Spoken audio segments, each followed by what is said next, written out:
Kita niyo ba? So ito, isa ito sa yung linya na yan galing positive. Yung papunta dito sa terminal ng mga fuse. Ito yung pinaka-main niya, papunta sa battery. Yan, isa yan sa nagkaroon ng issue. Yan o, nakita nyo nag-uumi doon yan. So lilinisin natin yan. Tsaka itong starter niya. Yan o. Nagkaroon siya ng kalawang-kalawang. Dahil siguro pag nababasa yan, pag nag-uulan, or naglilinis tayo, kakaroon siya ng tubig. Yan kasi ang kalaban ng wiring mga idol. So ito na siguro ang naging ano dyan, pinaka main error natin. Kasi all goods pa naman eh. Ayan, napakalinis ng wiring. Mga terminal na yan. Ayusin na lang natin yan. So after natin maibalik to, ito ayusin natin to, lilinisin natin yan. Panlinis natin dyan, WD-40 lang naman. Tsaka syempre, tatanggalin natin mga kalawang-kalawang na yan. Yan o, tapos lilinisin na natin to. Ayun mga idol, magandang umaga. Ito yung ating motor na nagloko kagabi. So nagbumiyahe tayo ng Lalamove. Galing tayo ng Cavite. Pagdating ng Balagtas, itinirik tayo. So ang naging kaso niya, ay may sakay pa naman tayo, may pan-deliver pa naman tayo kagabi. Inuwi na lang natin, pinakiusapan na lang natin yung client natin na hindi natin ma-deliver kagabi dahil nasiraan tayo.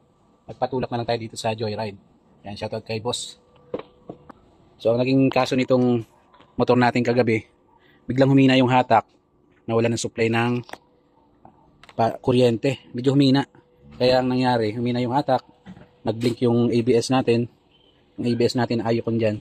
Tsaka nag-blink na rin yung dashboard natin. So nung sinubukan natin na may drop pa pala tayong isa sa Bukawi, pero naramdaman na natin yun.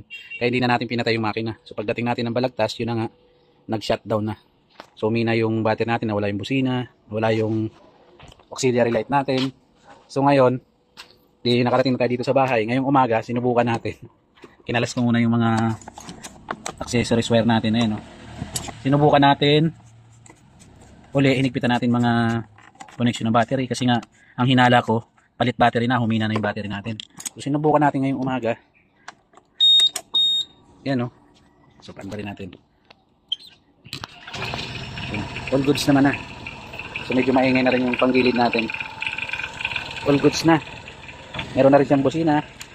Wala pala kasi tinanggal ko yung connection ng relay. Pero gumagana na yung busina niyan. So hindi na nag-blink. Kaya medyo bago pa naman ang battery nito. Kaya ang gagawin natin ngayon, patayin muna natin to. I-deliver muna natin tong upuan na to ngayong umaga. Tapos after yan, babaklasin natin lahat to. Hanapin natin yung sira. Kasi hinala ko, wiring lang yan. Kasi unang naapektuhan sa kanya yung busina. So tayo naman ang mga nag-install nito. Mga ilaw na yan, busina. So tayo na rin nag-maintenance yan. So hanapin natin yung sira. I-deliver muna natin yun.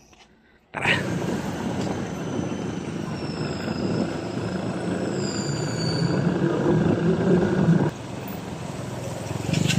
Pero where sa A8? Ha? A8 po.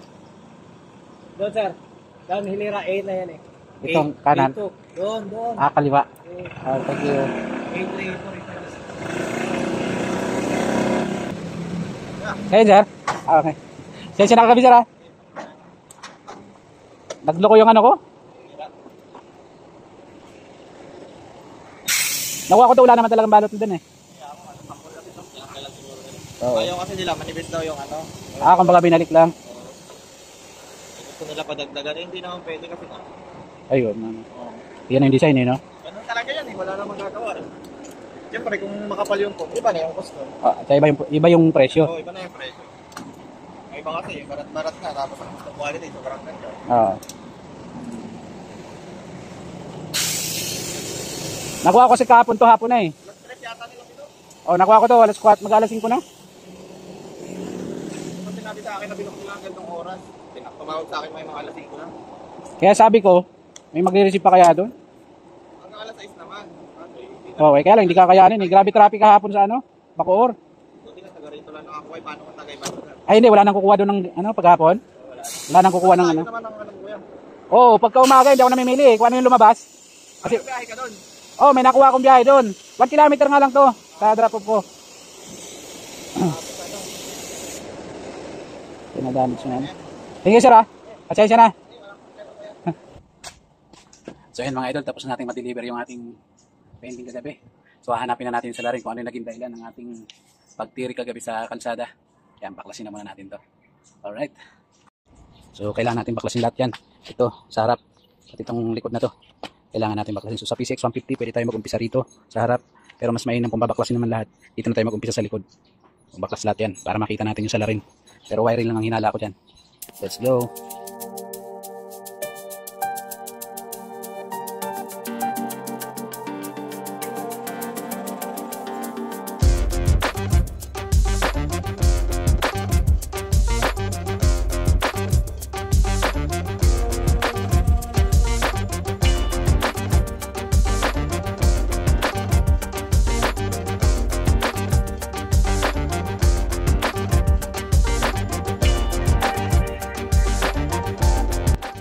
So ayan na mga idol ang bumungad sa atin.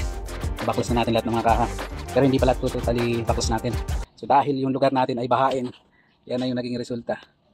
So yung model na to 2018. So ngayon lang natin uli nabaklas yung loob nito. Ayun o. Kaya ito ang magiging project natin. Bukod sa hanapin natin yung issue nito sa wiring kahapon ay kagabi. Lilinisin na rin natin yan. Ayun o. Baklas na natin lahat. Yung. Grabe. So hanapin na natin yung pinakasalarin kung ba't tayo tumiri kagabi. So ito na mga idol, binaklas na natin yung pinaka-harness. So wala naman tayo dito nakitang bakat. May nagsunugan man lang o nag-cause ng shortage niya. So binaklas din natin tong mga dugtungan. Tingnan natin kung may bakat ng corrosion pero napakalinis. Maalikabok lang talaga siya pero malinis pa yung ayan, lilinisin na lang natin to. So pinagbabaklas talaga natin yan. Dito galing ng ECU, wala naman talagang bakat. So ito talagang pinakahinala natin. Kasi ito mga idol, ito ang pinakamahirap mag-troubleshoot ng error sa wiring kapag umandar na yung motor, gumana na uli. Kasi kagabi, namatay siya, tsaka humina yung supply niya. Tapos hindi na natin pinaandar kasi pagod na nga tayo sa biyahe. So kaninang umaga, trinay natin uli, umandar na. So ito yung pinaka-part na mahirap maghanap ng error kapag halimbawa gumana na yung motor. Mas maganda pa yung hindi gumana para makuha talaga natin yung pinaka naging sira niya. Pero yan, napakalinis pa oh. Pinaklas natin yung harness niya. So isisilyado na lang natin uli yan. Yun, oh. Pero itong pinakahinala ko talaga dito. Kasi may mga marking. Ito, okay naman yan. May marking lang talaga ng parang sunog yan pero goods pa yan. Tingnan din natin yung likod ng terminal. Ayan oh. Ito ang pinakahinala natin. Kaya nag-blink yung pinaka-dashboard niya na malakas pa naman ang battery natin.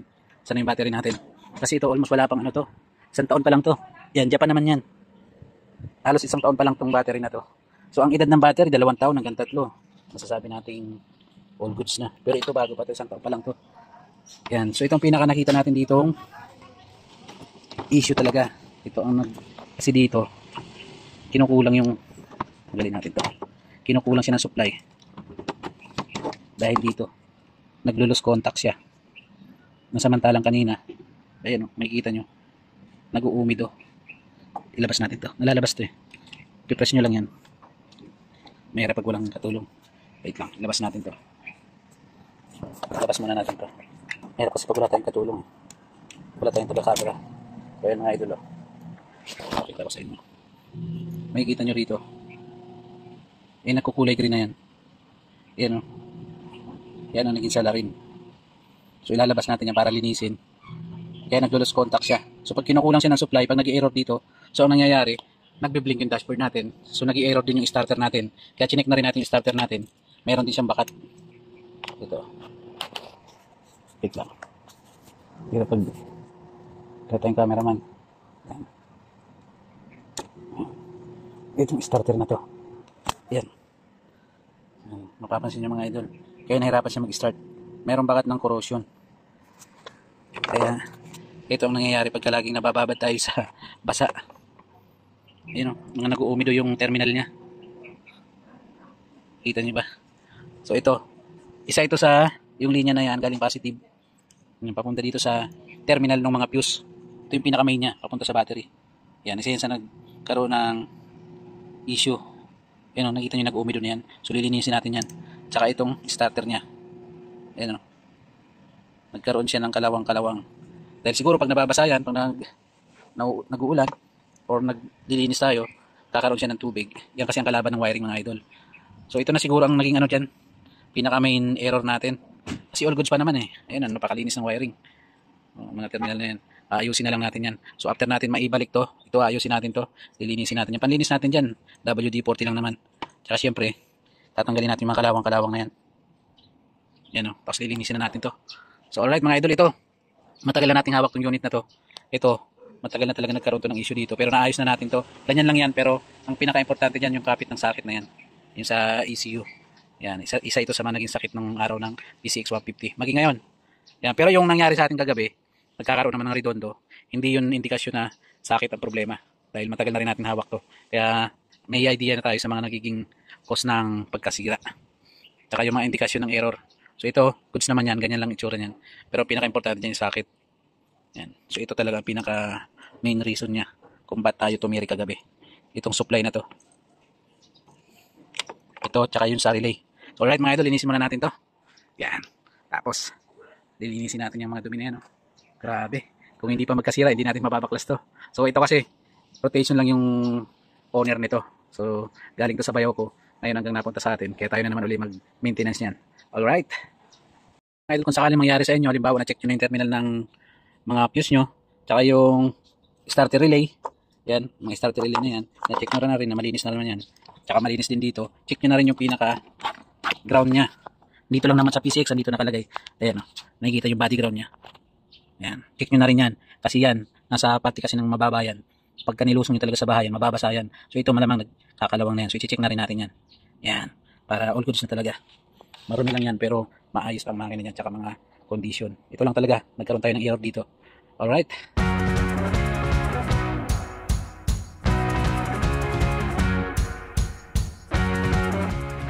Ito ang kailangan ispasalinisin natin. Pinaka main body ground ng motor natin. Ayan. So dito sa may body ground niya, huwag kayong liyahin nyo. Kasi kinakalawang talaga yung pag lagi nababasa.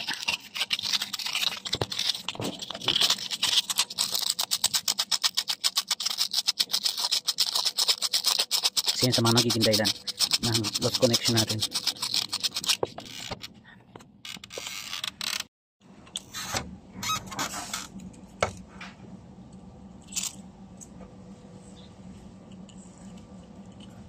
So ayun na mga idol, after natin mabalutan na yung mga binaklas natin na wiring, yan, binalutan na rin natin tong sa may battery natin. Kakarwash naman natin tong mga alikabok na yan.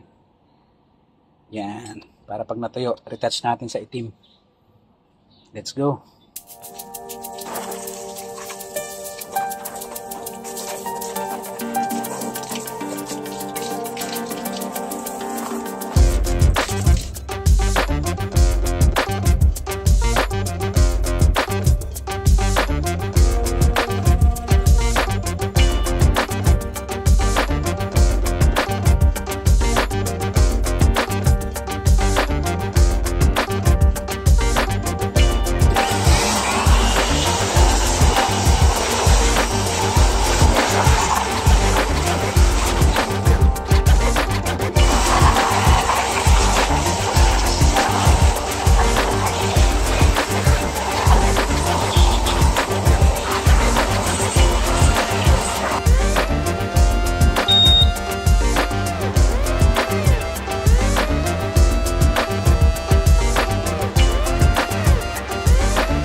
Alright mga idol, tapos na yung ating project kanina.